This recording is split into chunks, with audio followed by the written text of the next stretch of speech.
जय श्री कृष्णा। राधे राधे। अधिक मास में 2026 में कौन से हम मंत्रों का जाप सरल तरीके से कर सकते हैं? तो आइए जानते हैं अपने इस वीडियो में। इन मंत्रों से आध्यात्मिक मार्ग तो प्रशस्त होता ही है, साथ ही 9 ग्रहों की दशा सुधरती है। पुत्र विवाह, नौकरी, ट्रांसफर और कोई भी अगर आपकी इच्छा है तो प्रभु की इच्छा से वो पूर्ण हो जाती है। जैसा कि वेद शास्त्रों में ये समय पुरुषोत्तम मास मंत्र जाप के हिसाब से, पूजा पाठ के हिसाब से बहुत ही शुभ और सरल माना जाता है और श्रेष्ठता की अनुभूति करने वाला कहा जाता है। देखिए, सामान्य रूप से माघ और कार्तिक के महीने में प्रभु की पूजा विशेष कही गई है, परंतु वह समय हमारे गृहस्थ जीवन में कहीं न कहीं बहुत सारी जिम्मेदारियों से भरा हुआ होता है। बहुत सारे त्योहार होते हैं। ऐसी स्थिति में जो अभी जो समय चल रहा है, गर्मियों का समय, दिन बड़े हैं, बड़ी ही आसानी से स्नान, ध्यान, जप तप और बड़ी ही आसानी से हम सभी नियमों के तहत कर सकते हैं। अगर मासिक धर्म आ जाए या कहीं जाना पड़ जाए तो कैसे इन संपूर्ण नियमों का पालन करेंगे, जानेंगे सब कुछ अपनी इस वीडियो में। जैसा कि अधिक मास इस बार 2026 में 17 मई सोमवार से है, 15 जून 2026 में समापन की ओर होगा। 17 मई से 15 जून तक रहेगा। इस बार जो जेठ के जो महीना है 2 महीने का रहने वाला है। ये अपने आप में बहुत ही सुंदर समय है। हालांकि कोई नया और शुभ काम नहीं किया जाता है। मात्र 1 महीने का समय शास्त्रों में लिखा गया। ये 3 साल के बाद जो आने वाला समय है, जिसे पुरुषोत्तम मास, लौंड मास, अधिक मास अधिक नामों से जाना जाता है कि महिमा शास्त्रों में बहुत कुछ है। इस समय को बिल्कुल भी बर्बाद ना करें। अपनी क्षमता, शक्ति, सामर्थ्य के अनुसार अपने गृहस्थ जीवन का निर्वाह करें। इतना आपको समय मिले तो आप यहाँ पर मंत्रों का जाप करें। व्रत कर सकते हैं, व्रत ज्यादा नहीं कर सकते। कौन से नियमों को ले सकते हैं, कौन से दान पुण्य कर सकते हैं, 33 घड़े का दान कैसे किया जाएगा, ये सारी वीडियो आपको बता दें चैनल पर है, आप एक बार जरूर से देखें। आप सभी जानते हैं ये समय जो है पंच देवी देवताओं की और श्री नारायण की भक्ति के लिए जाना जाता है। आप सभी को सरल तरीके से मन में जैसा आप सोचेंगे वैसा ही होगा। आप अपने आप को कष्ट देकर और अपने परिवार से अलग होकर, कष्ट अपने परिवार को देकर, कोई भी शास्त्र विधान ऐसा नहीं कहता है कि आप कोई मंत्र जाप करें या नियम लें या कोई बड़े धार्मिक निर्वृत्ति करें। आप परिवार को साथ लें और अपना स्वास्थ्य देखें, उसके बाद भक्ति के मार्ग को प्रशस्त करें। सबसे पहले कुछ मंत्र ऐसे होते हैं जिसे निश्चित समय निश्चित स्थान पर बैठकर जाप किया जाए तो बहुत अधिक फलदायी होते हैं, लेकिन कुछ मंत्र ऐसे होते हैं जिन्हें साधारण सरल तरीके से हर स्वरूप में जप करना ठीक रहता है। सबसे पहले सरल तरीके से जब स्नान करेंगे ब्रह्म मुहूर्त में, तो आप सभी हर हर गंगे नमामि गंगे कहते हुए स्नान करेंगे और साथ के साथ नहाने के पानी में गंगा जल और तुलसी की लकड़ी को जरूर से घुमाएंगे। श्री नारायण को तुलसी की लकड़ी बहुत प्रिय है, क्योंकि नहाने के पानी में अगर इसे घुमा करके स्नान करते हैं या गंगा जल डालकर स्नान करते हैं तो घर बैठे ही पवित्र नदियों में, त्रिवेणी में, संगम में नाम स्नान करने का फल मिल जाता है। तो हर हर गंगे नमामि गंगे स्मरण जरूर करें। दूसरा और सरल मंत्र, आप जब तुलसी पूजा करें तो आप सरल तरीके से महाप्रसाद जननी सर्व सौभाग्य वर्धनी आदि व्याधि हरा नित्यम तुलसी नमः आदि व्याधि हरा नित्यम महाप्रसाद जननी सर्व सौभाग्य वर्धनी व्याधि व्याधि हरा नित्यम तुलसी तोम नमस्तुभ्यम, ये तुलसी माता का महामंत्र है।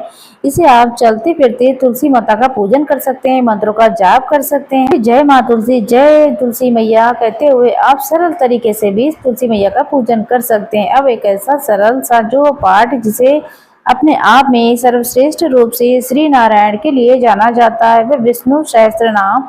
इसकी सरल विधि होती है, जैसे स्नान आदि से निवृत्त हो जाएं उसके बाद कोशिश करें कि आप प्रतिदिन एक पाठ विष्णु सहस्त्र नाम का पाठ करें, परंतु एक पाठ से ज्यादा भी आपकी क्षमता शक्ति है तो आप निश्चित रूप से कर सकते हैं। ऐसे में आप सभी एक स्थान पर एक घी का दीपक लगाकर प्रभु को भोग प्रसाद समर्पित करके जल का लोटा रखकर इस अधिक मास में श्री विष्णु सहस्त्र नाम का पाठ करते हैं। किसी भी मंदिर में, श्री नारायण के मंदिर में, तुलसी माता के समक्ष या अपने घर के मंदिर में, तो एक निश्चित समय पर किया गया ये जाप अनुष्ठान है, ये आपका भाग्य इतना प्रबल कर सकता है कि इससे बढ़कर कोई भी हमारे वेद शास्त्रों में पाठ कहा ही नहीं है। विष्णु सहस्रनाम आप मोबाइल में भी सुन सकते हैं, आप अपने पर घर में भी आप कर लें तो अगर फिक्स टाइम पर करते हैं तो बहुत ही अच्छा परिणाम आपको देखने को मिलेगा। ये श्रेष्ठ काल कहा गया है। ये 11 पाठ कर सकते हैं, 5 कर सकते हैं, 21 पाठ भी कर सकते हैं। ये आपकी क्षमता शक्ति सामर्थ्य के अनुसार है। इसके साथ साथ श्री नारायण के और भी कई सारे मंत्र हैं जिन्हें आप ज्यादा नहीं कर सकते हैं, कम से कम एक माला भी कर लेते हैं तो बहुत ही अच्छा इसका परिणाम मिलता है। ओम नमो भगवते वासुदेवाय महामंत्र तो है ही, साथ ही इसके साथ साथ ओम नमो नारायण, श्रीमन नारायण, श्री नारायण हरि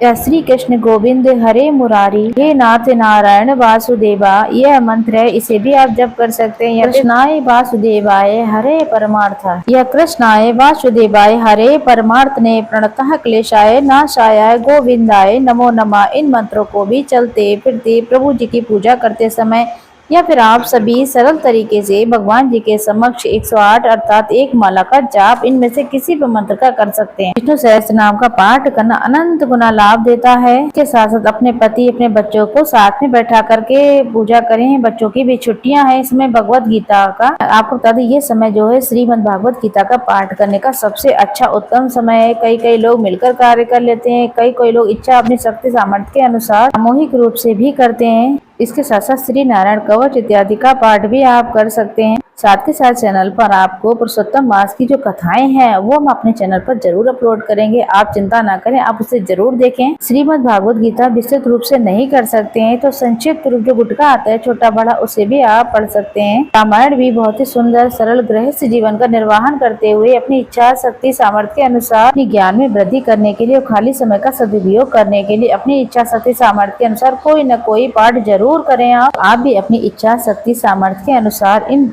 मंत्रों का जाप करें, पूजन करें। लेकिन ओम नमो भगवते वासुदेवाय जो कि द्वादश अक्षरा मंत्र है, जो कि 12 अक्षर वाला ये भगवान विष्णु का श्री हरि विष्णु का सबसे मूल मंत्र है। इसे आप पूजा में चलते फिरते फूल तोड़ते समय स्नान कराते समय और जो है पूजा पाठ करते समय इस मंत्र का आप जप करते रहें। श्री हरि विष्णु का मूल मंत्र कहा गया, इससे सारी कामनाएं सिद्ध हो जाती हैं। या आप सरल तरीके से ओम नमो नारायण ये भी बोल सकते हैं। ये आपकी इच्छा है, आपको किस रूप में मंत्रों का जाप करना है। सत्यनारायण व्रत कथा जो है आप सुन सकते हैं, उसे अच्छी तरीके से आप करवा सकते हैं। संक्षिप्त रूप में भी करा सकते हैं, विस्तृत रूप में कराना चाहें तो वो भी करा सकते हैं। कोई ना कोई श्री नारायण से संबंधित कोई ना कोई कार्य जरूर करें। ऐसा समय उस हिसाब से आप काम कर सकते हैं। परंतु मंत्र जाप इस समय बहुत अधिक लाभ देता है। साथ ही सूर्य भगवान को जल चढ़ाते हैं समय उनके मंत्रों का जाप करें। महादेव की पूजा करें तो उनके सरल से श्री शिवाय नमस्तुभ्यम का जाप करें। सरल तरीके से प्रभु का चिंतन करें, ध्यान करें, भक्ति करें। बहुत ही अच्छा समय है।